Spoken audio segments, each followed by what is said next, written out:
आपण मन बुद्धी क्षण एक मन स्थिर करोनी सावध होई डोळे उघडवणी बाहे वेद बोलिले पुराणे तुका विनवणी करी तसे मनाला बुद्धीला चित्ताला स्थिर करा म्हणजे आपली वृत्ती स्थिर होणार काय आपली वृत्ती वेडी होणार नाही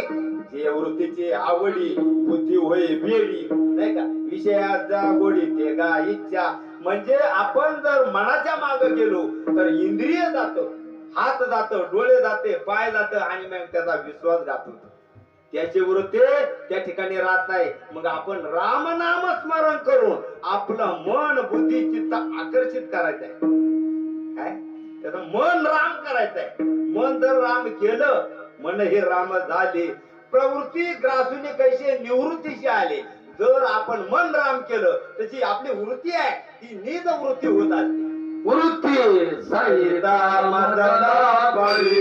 वृत्ती सहिता मदना बळी वृत्ती सहिता मदना बळी